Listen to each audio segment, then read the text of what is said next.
तो मेरे को श्लोक क्रमांक क्या है?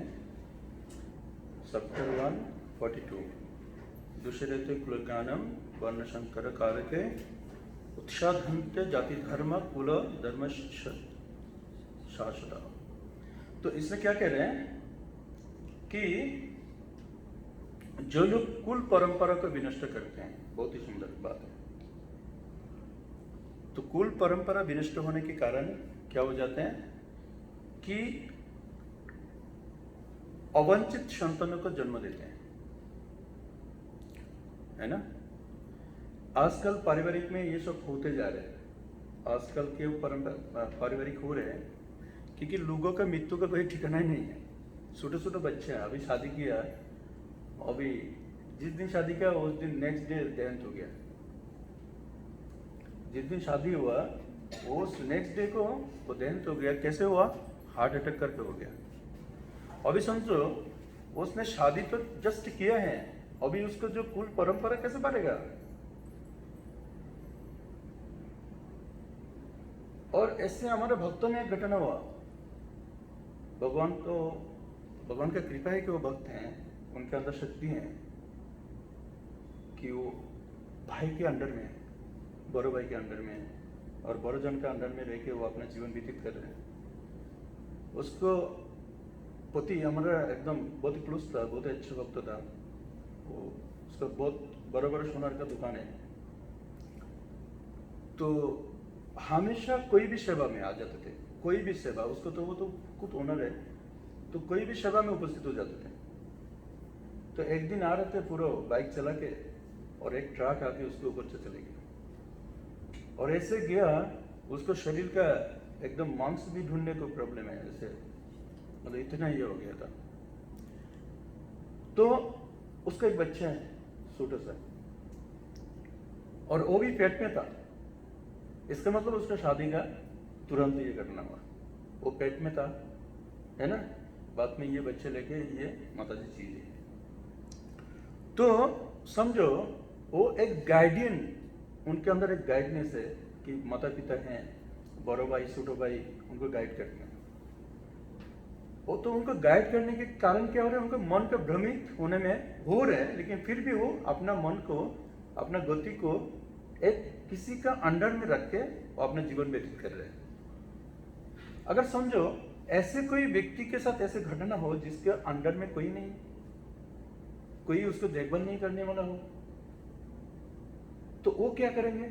वो संसार में अपने मर्जी का प्रयोग करेंगे कि आपने जैसे मर्जी ऐसे चलने प्रयोग करेंगे। क्योंकि देखो पहले तो बाजार में नहीं जाते थे, मार्केट में नहीं जाते थे सामान खरीदने के लिए।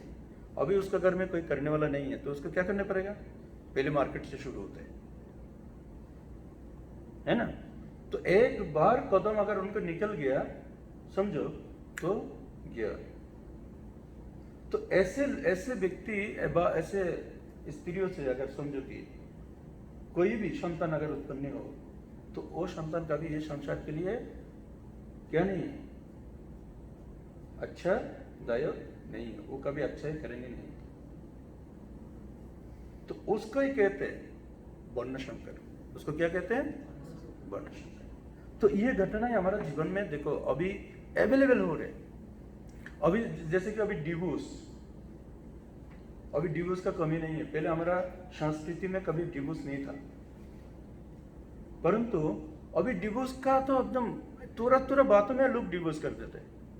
तो फिर उसका क्या हाल होगा? ओनली स्त्री का कोई दोष नहीं होता है, पुरुष का भी है। उस पुरुष का क्या गति होगा फिर उसमें? डिवोर्स में तो दोनों का दोष है। एक घटना ऑलरेडी हमारा, मैं जब दुबई गया था ना लास्ट ईयर जुलाई में, तो मेरे पास एक व्यक्ति आए जो डॉक्टर थे, ठीक है, और उनका पूरा फैमिली अच्छा चल रहा है, उनका परिवार अच्छा चल रहा है। वो डॉक्टर है, अलाइन में डॉक्टर है, वो बहुत बड़ा डॉक्टर है एनएमसी में।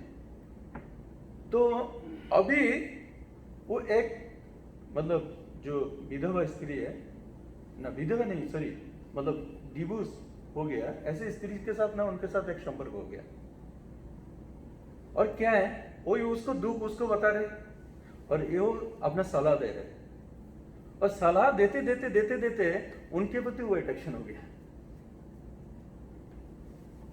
उनके प्रति वो कमजोर हो गया। अभी मेरे को बहुत दूर से कॉल आया, अबू धाबी से। तो अबू धाबी से कैसे कॉल आया, एक वक्त हैं तो उन्होंने बोला प्रभु जी आपके पास एक डॉक्टर जाएगा, आप उनको थोड़ा ब्रेन वॉश करना है। तो मैं बोला ठीक है। तो फिर पहले मेरे को उसने समझा दिया कि उनके ऐसे ऐसे घटना चल रहे, उनके फैमिली बहुत अच्छे हैं और उन्होंने एक और मतलब शादी करना चाहते हैं और वो ये है डिवोर्स है। तो अभी देखो घटना कहाँ से शुरू हुआ, डिवोर्स से शुरू हुआ। तो डिवोर्स का मतलब है क्या है कि एक आश्रय, जब किसी के ऊपर एक आश्रय देते हैं ना तो उनका कोई चिंता नहीं रहता है, और जैसे आश्रय खत्म हो जाता है तो ऐसे उसका चिंता बढ़ जाता है। अगर आप कितना लोगों के एक्सपीरियंस है, आप धूप में काम करने के लिए गया फील्ड में और कोई पेड़ पौधा नहीं है, हाँ आपका है, तो आपको कैसे लगता है अगर पेड़ पौधा मिल गया, समझो कि पीपल का पेड़ मिल गया, तो आपको क्या लगता है, उसमें जाके बैठ के हैं लगता है कि मैं उधर सो जाऊं। और पीपल का पेड़ में भगवान ने इतना शक्ति दिया, इतना शीतलता दिया, उसके जो हवा आता है ना वो समझो कि ऐसी क्या एकदम बराबर है, ये ना। तो देखो भगवान ने क्या दिया, तो क्या शिक्षा दिया कि हमें एक आश्रय चाहिए, बिना आश्रय में आप कभी चल नहीं सकते। तो इसलिए यहाँ पर जो परंपरा है, यहाँ बोलते हैं ना, जो लोग कुल परंपरा को विनष्ट करते हैं और इस तरह अवांछित संतानों को जन्म देते हैं, उनके दुष्कर्म से समस्त प्रकार की सामुदायिक योजनाएं तथा पारिवारिक कल्याण नष्ट। एक्चुअली देखो, एक व्यक्ति अगर अच्छा व्यक्ति हो ना तो वो कोई ब्लड रिलेशन के लिए नहीं करते। अगर व्यक्ति अच्छे हैं, समझो कि वो ओनली ब्लड रिलेशन, ओनली उसको पिता माता और भाई बहन के लिए नहीं चलते हैं, वो सामायिक है, सामाजिक है, सोशलाइज है वो, क्योंकि उसके कारण उसको देख के लोग चलते हैं। उसके कारण क्या होता है, उसको देख के लोग सीखते। जैसे कि एक शर्मा नाम का, शर्मा मतलब ब्राह्मण है, तो एक बहुत ही सुप्रतिष्ठित ब्राह्मण थे। तो वो ब्राह्मण पूरे गांव में अपना संस्कृत जैसे गीता बा ये भाषा ही सिखाते थे और पूजा पार्वण करते थे, है ना, लोगों को धार्मिक शिक्षा देते थे। तो ऐसे देते देते तो लोग बोलते अगर ये शर्मा फैमिली नहीं रहते तो हमारा क्या हाल होता है, ये शर्मा फैमिली अगर हमारा गांव में नहीं होता है तो हमारा क्या हाल होता था, है ना। लेकिन एक दिन घटना हो गया, उसी शर्मा फैमिली में भाई भाई में लग गया, राजनीतिक शुरू हो गया। तो गुस्सा करके उनका सूटा लड़का थे वो शहर में चले गया, और उनका जो दूसरा बड़ा लड़का थे वो किसी से युद्ध करते करते और वापस आया नहीं। अभी पिता अकेला है, तो पिता क्या कर रहे हैं, वो तो पहले जैसे थे ऐसे थे, सामाजिक नियम कानूनों को, है ना, पूरा फॉलो कर रहे थे, अच्छे से पूजा पार्वण कर रहे थे, लोगों को शिक्षा दे रहे थे। और शिक्षा देते देते उनके एक समय क्या हो गया, देहांत हो गया। अभी एक बड़ा बेटा भी नहीं है, अभी कौन नहीं है, उनका पिता भी चले गए। अभी 4-5 साल के बाद ये छोटा बच्चा आया, और छोटा बच्चा आया, देखा क्या रे कोई नहीं है, और ये शहर में जाके मदिरा पीना शुरू कर दिया। क्या पीना शुरू कर दिया, नशा करना शुरू कर दिया और गलत संगति करना शुरू कर दिया। और जैसे गलत संगति कर दिया तो अभी वो गांव में आया तो वो बोले कह रहे मेरे पिताजी का क्या कल्चर है, ये सब करके पेट नहीं भरते। क्या बोला कि ये सब करके पेट नहीं भरते, मैं तो कुछ और बड़ा करेंगे, है ना। तो ऐसे करके उसने क्या किया, कुल परंपरा को नष्ट कर दिया। अभी बताओ किसका नुकसान हुआ, इसमें से किसका नुकसान किसका हुआ? हाथ उठाओ कोई। समाज का नुकसान हुआ। अभी पारिवारिक कुल परंपरा तो नष्ट हो गया, वो तो गया, लेकिन समाज का भी एक बड़ा बृहद नुकसान हो गया, क्योंकि ये शर्मा फैमिली नहीं है। अभी सिखाएगा कौन? तो इसीलिए कुल परंपरा ठीक रखना बहुत ही इंपॉर्टेंट है। और इसलिए कुल परंपरा को ठीक रखना है तो आपको भगवत भक्ति एकमात्र सहारा है। वर्तमान समय में अगर कुल परंपरा को आप ठीक, क्योंकि वर्तमान समय में हर घर में ऐसी समस्या है, कोई भी ब्राह्मण का बच्चा ब्राह्मणत्व नहीं करते हैं, कोई भी क्षत्रिय का बच्चा क्षत्रियत्व नहीं करते हैं, कोई भी वैश्य का बच्चा वैश्य की नहीं करते हैं, कोई भी शूद्र का बच्चा शूद्र की नहीं करते हैं। इसलिए भगवान भी जानते हैं भाई कलियुग में क्या होगा, इसलिए बोलते कली में जो भी जन्म लेगा वो शूद्र है। जन्म न जाए तो शूद्र, संस्कार द्विज हवे। इसलिए कलियुग में जन्म से आपको टाइटल नहीं मिलेगा, कर्म से मिलेगा। कलियुग में कर्म है सर्वश्रेष्ठ है ना? क्योंकि देखो हमारा जो सिक्योरिटी गार्ड है, अभी जो ये आए ना सिक्योरिटी ऐसे चलाए ना, वो भी शर्मा है।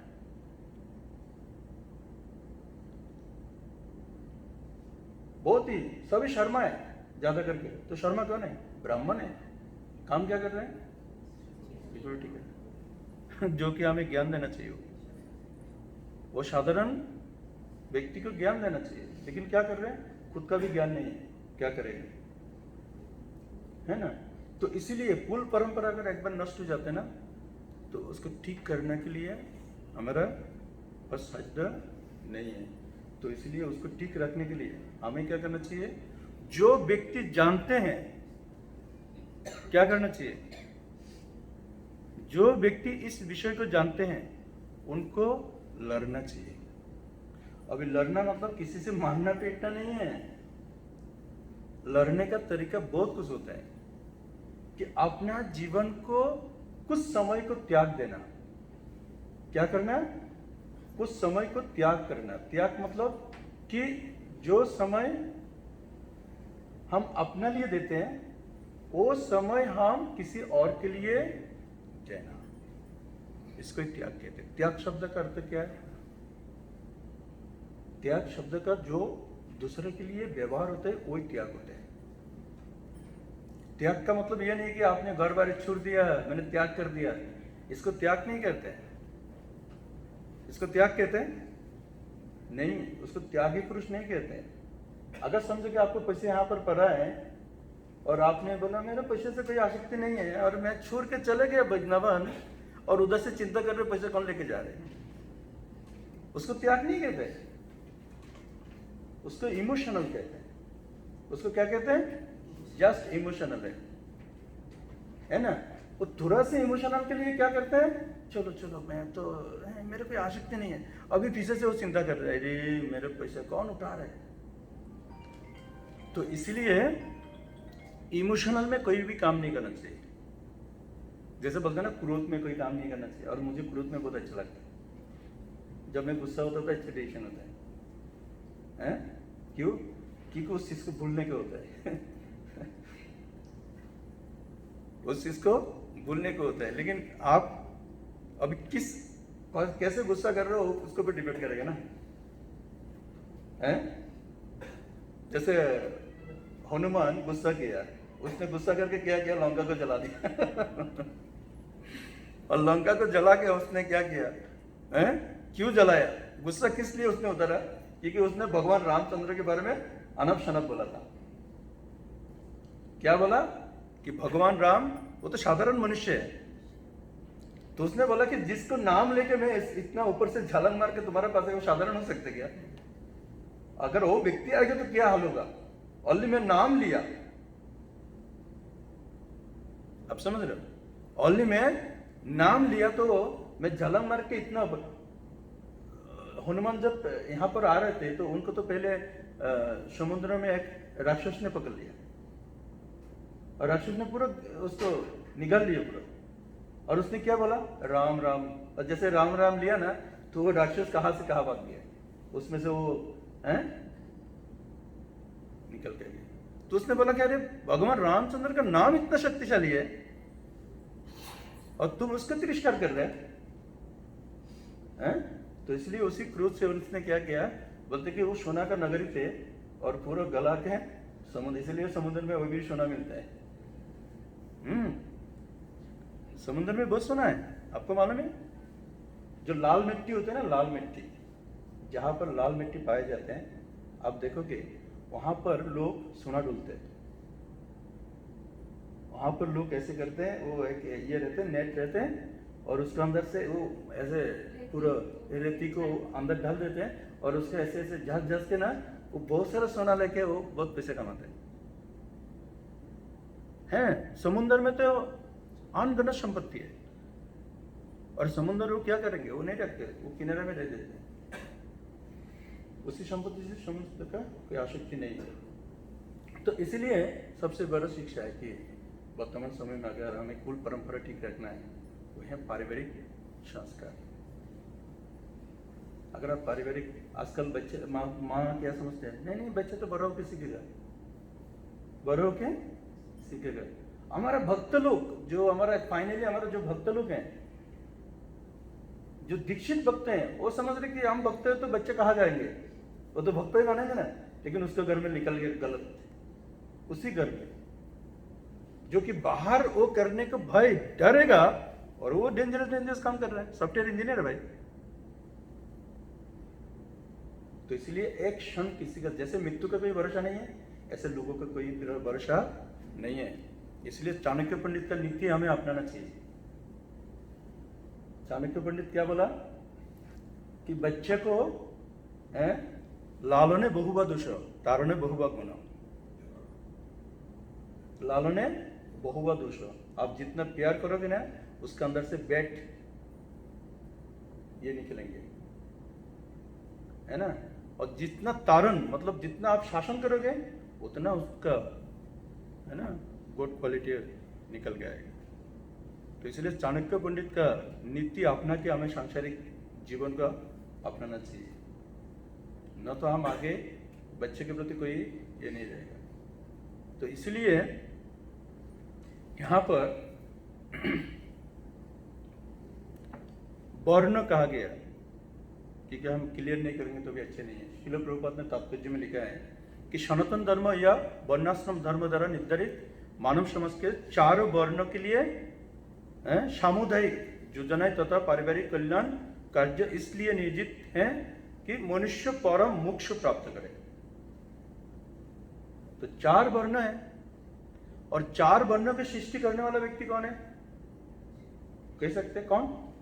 कौन सृष्टि किया? प्रभुपाद ने, ये बोला प्रभुपाद ने। किसने सृष्टि किया? कृष्ण ने, क्योंकि भगवान गीता में बोलते हैं चातुर्वर्ण मया सिस्टम गुण कर्म विभाग। ये जो वर्ण है वो मैंने सृष्टि किया। क्यों सृष्टि किया? क्योंकि बोलते हैं ना जो ब्राह्मण है वो भगवान का मस्तक है। भगवान का मस्तक क्या है? ब्राह्मण है। और उनका जो बाहु है वो कौन है? क्षत्रिय है। उदर कौन है? वैश्य है। और उनका चरण क्या है? शूद्र। एक सुंदर कहानी है। भगवान का आप दर्शन करते हैं, सबसे पहले क्या दर्शन करते हैं? चरण दर्शन करते हैं ना। इसमें से बड़ा शिक्षा है। इसमें यह शिक्षा है, अगर आप समझो ये जो बड़ों लोग के ऊपर देखते हैं ना, उससे पहले अगर आप गरीब को देखो ना, और जो एकदम निर्मम काम करते हैं ना, उनके ऊपर अगर नजर डालो ना, तो आप जिंदगी में कभी परेशान नहीं होगे। अभी हम देखते हैं अरे मेरे से बड़ा ये है, चलो उनकी तरह बनना है। हम क्या करते हैं? उनके तरह हमें बनना है, उनके तरह हमें क्वालिटी होना चाहिए। परंतु एकदम क्वालिफाइड व्यक्ति भी अगर उसी जो हम समझ रहे शुद्र व्यक्ति को अगर चरण दर्शन करते हैं, तो क्या होता है? उसको जो धन है, उसको जो ज्ञान है, उसको जो रूप है, वो प्यूरिफाई होता है। वो क्या होता है? प्यूरिफाई होते हैं, शुद्ध होते हैं। क्यों? क्योंकि जब रूप, आप लोग ना सीरियसली थोड़ा सुना है, इधर उधर मत करो ना तो मेरे को गलत दिशा में जाएगा। तो क्या होता है कि रूप गुण और क्या है, नहीं, ऑपुलेंस मतलब आप संपत्ति, तो ये चीज में क्या रहता है, अहंकार रहता है। ये चीज में क्या रहता है, अहंकार रहता है। एक गुणी व्यक्ति भी अगर उसी शूद्र को चरण को दर्शन करते हैं तो उनका गुण का क्वालिटी और, क्योंकि विनम्रता ही क्वालिटी बोलते हैं। त्रिनादपि सुनिचना तरुरेव श्रेष्ठना अमानिना मानदना कीर्तनीय सदाहरि, है ना। और जो रूपवान है वो अगर समझे कि मैं सबसे सुंदरी है, उसको तो मालूम नहीं है उसको ऊपर से जो है वो उससे सुंदरी है, तो क्या होगा, एक दिन भगवान ने उसको चेहरा में एकदम काली डाल देगा। तो उससे अच्छा कि उससे जो नीचे हैं उनका सम्मान करे और उनका रूप का कभी परिवर्तन नहीं होगा, और भी रूपवान बन सकते हैं। और धनी व्यक्ति अगर उनका धन उसी गरीब के लिए प्रयोग करे, जो कि उनसे आशीर्वाद ले, तो उनका धन का कभी कभी नहीं होगा। तो एक ही व्यक्ति को, वो कौन है, शूद्र। अगर आपको प्योर होना है तो उसी शूद्र के प्रति आपको नजर ज्यादा रखना है, जैसे भगवान का चरण के प्रति आप नजर ज्यादा रखते हैं, क्योंकि भगवान का चरण क्या है, शूद्र। अगर वैश्य के प्रति अगर नजर रखे तो पेट भरा हो जाएगा खाते खाते, है ना। और क्षत्रिय के प्रति अगर आप नजर रखोगे तो आपको अपराध लग जाएगा। और ब्राह्मण के प्रति अगर नजर रखोगे तो आपको तो ज्ञान नहीं है लेकिन ब्राह्मणत्व है, तो आपको लोग बोलेगा ये तो बचाल है, ये बचाल पंडित। क्या बोलेगा, ज्ञान तो है नहीं है, प्रयोग नहीं करते है क्योंकि उसका कोई ज्ञान नहीं है, लेकिन बोलते बराबर। तो क्या बोलेगा, ये देखो ये आ रहे हैं, उससे दूर रहना बहुत लोग बोलते हैं। अगर कोई व्यक्ति बहुत ज्यादा बोलते हैं ना तो उनको क्या बोलते हैं, उससे दूर रहना, है ना, क्योंकि उसका कोई मीनिंग नहीं है। अगर उस चीज को अगर प्रयोग करके अगर जीवन में अपना के अगर आपको बोलते हैं ना तो लोग सुनने के लिए तरसते हैं, नहीं वो आ रहे, चलो काम पे को, क्या करता है, काम पे को, अभी डिस्टर्ब नहीं करना, कोई बात नहीं करना है, सुनने का। क्यों? क्योंकि उस व्यक्ति को लोग लाइक करते हैं जो अपना जीवन में प्रयोग करते हैं, समझ रहे हैं? तो है भगवान का भक्त। इसीलिए यहां पर अगर आपको सामुदायिक, सांप्रदायिक और आध्यात्मिक जीवन में अगर टिक रहना है तो ये चतुर्वर्ण को आपको ठीक से ध्यान से आपको ग्रहण करना चाहिए। ये जो वर्ण है, ये वर्ण संकर और गर्ण क्या है उसके ऊपर ध्यान रखना चाहिए, तो फिर जाके आप इसमें से निकल सकते। किसी को कोई प्रश्न है, हम अभी थोड़ा और चर्चा करेंगे और गुंडीचा मार्जन के विषय पे। कोई प्रश्न है किसी को इस विषय पे, श्लोक के विषय में कोई डाउट है? ठीक है, ओके। तो हम लोग ना अभी